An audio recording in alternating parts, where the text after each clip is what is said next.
자, 안녕하세요. 안녕하세요. 자, 정신간호 강의하고 있는 김영입니다.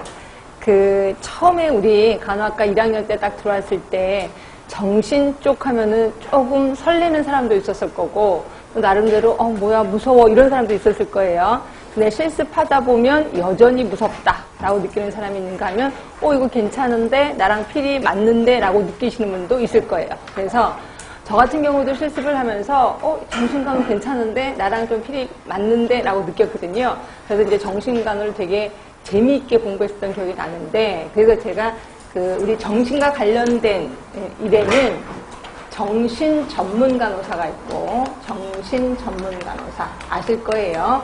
그 다음에 또 하나가 정신 보건 간호사라고 있어요. 처음 들어보신 분들도 있을 거예요.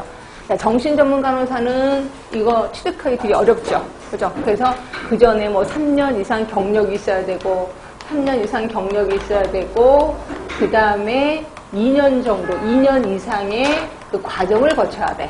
그리고 시험도 봐야 돼요. 시험도 1차 시험이 있고, 2차 시험이 있고, 그래서 시험도 보고, 그리고 이것도 역시 60% 이상이면 이걸 따게 돼 있거든요. 그래서 이런 경우는 정말 힘들 거예요. 그런데 비해서 정신보건 간호사는 자, 경력, 일단 여기서는 1급이 있고 2급이 있습니다. 1급, 2급.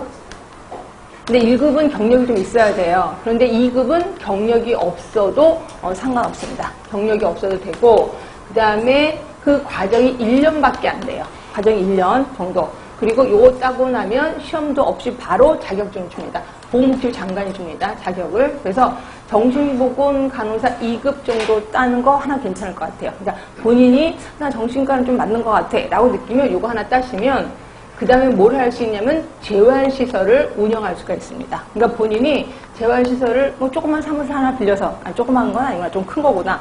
거기서 그 회원들이 오셔서 거기서 하루 종일 있어야 되는 거니까 나름대로 커야 될 겁니다. 그래서 건물 같은 거 하나 사서 아니면 사는 것보다는 이제 빌려서 또는 같이 여러 친구가 같이 이제 해서 이렇게 해서 이거 하는 거 아주 괜찮습니다. 그래서 특히 남자 간호사분들이 이런 걸 좀 잘하세요. 그래서 조금 서울은 아니고 경기도에서 조금 공기 좋고 물 좋은 곳에 그냥 건물 하나 좀 세워서 이거 하는 거 아주 좋습니다. 그래서 여러분들은 은근히 맞는 사람이 꽤나 많아요. 정신 쪽이라. 그래서 요거 조금 앞으로 좀 나아갈 거다 이렇게 생각하시면 될 것 같고요.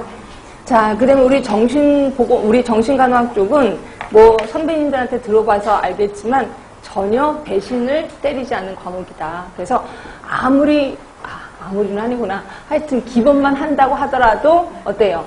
절대 과락. 그리고 이것 때문에 떨어졌다는 건 저희가 한 번도 못 들어봤거든요. 그래서 웬만큼 공부하시면 감으로라도 잡는 게 정신강입니다. 그래서 좀 가벼운 마음으로, 그렇다고 또 너무 가벼운 마음으로 했다고 떨어지면 망신이니까, 그치? 그런 거 없게끔 하시면 되고요. 문제도 보시면, 그냥 솔직히 말해서 정신간호 같은 경우는 어렵게 나오면 진짜 어렵게 나와요. 근데 어렵게 나오면 다들 떨어질 것 같아서 좀 쉽게 냅니다. 그래서 보시면 대부분 개념 문제가 한 3문제 정도 나오고요. 그 다음에 치료적 의사소통 있어요. 그래서 그 환자를 만나기 전, 만나고 나서, 만난 뒤에, 헤어질 때 어떻게 해야 된다. 이런 치료적 의사소통에 대해서 한 2문제 정도. 이거보다 조금 더 나오는 경우도 있어요. 한 2-3문제? 이렇게 생각하시면 되고요. 그 다음에 이제 간호과정, 그래서 사정하는 방법, 그리고 환자가 어떤 행동을 보였을 때 어떻게 해야 되는지, 이런 거는 대부분 사례 쪽으로 나올 겁니다. 사례 쪽으로 해서 한 4문제 정도가 나올 것 같고요. 그 다음에 이제 조현병, 그리고 불안, 또 기분장애, 우울증, 조울증 얘기하는 거겠죠? 이거는 각각 4문제씩 나옵니다. 어떤 때는 불안이 조금 더 많이 나와요. 5문제. 어떤 때는 기분이 좀 3문제, 이런 식으로 나오고요. 하여튼 요 3개는 좀 유명하게 자주 나오는 거다라고 보시면 되고, 물질 관련은 이거는 청소년 때문에 또 그렇고, 물질 관련증, 알코올, 그 다음에 커피 중독 이런 것들도 좀 해서 한 3문제 정도 나오고요. 나머지는 각각 이제 여러분들 서운해 하실까봐 1문제씩 또는 2문제씩 이렇게 해서 나옵니다. 그래서 쭉 전체적으로 다 좀 나오긴 하는데 대부분 나오는 문제들이 좀 나온다 이렇게 생각하시면 될 것 같고요. 자, 그래서 정신 쪽은 요 정도만 좀 하시면 될 것 같아서 그냥 슬쩍 넘어가고 우리 처음부터 그냥 들어가도록 할게요. 자, 보시면 맨 처음에 이제 정신간호 이해가 나올 거예요. 거기에 보시면 WHO 건강의 정의 어디서 배우셨어요? 지역사에서 배우셨을 겁니다. 자, 거기 단순히 질병이 없거나 허약하지 않을 뿐만 아니라 신체적, 정신적, 사회적으로 안녕한 상태. 예, 당연히 외우시라고 얘기를 했고요. 그 다음에 그거 말고도 매니저, 마슬로우 얘기를 했는데, 자, 미국 볼게요. 미국엔 건강과 인간 서비스 분야가 있는데, 이게 뭔 소리인지 모르겠죠? 건강과 인간 서비스 분야가 우리나라의 보건복지부 이름을 이렇게 지었습니다. 얘네들은. 그렇죠? 우리나라의 보건복지부를 그쪽에서는 건강과 인간 서비스 이렇게 지은 거예요. 자, 거기서는 뭐라고 했냐면, 자, 개인은 생산적인 활동, 관계 충족, 변화에 적응하고 역경을 극복할 수 있는 능력을 가지고 있는 것을 건강하다라고 얘기를 한 거예요. 큰일 나네. 처음부터 이런 목소리가. 자, 5번입니다. 자, 그러면서 건강과 질병은 옆으로 쭉 가시면 문화의 영향을 받는데요. 당연하죠. 문화 영향을 당연히 받겠지. 그리고 모든 인간의 행동은 정신건강, 정신질환의 연속선에 어떤 지점이 놓여있다. 이것도 우리 지역사에서 기억나셔야 돼. 연속선. 그렇죠?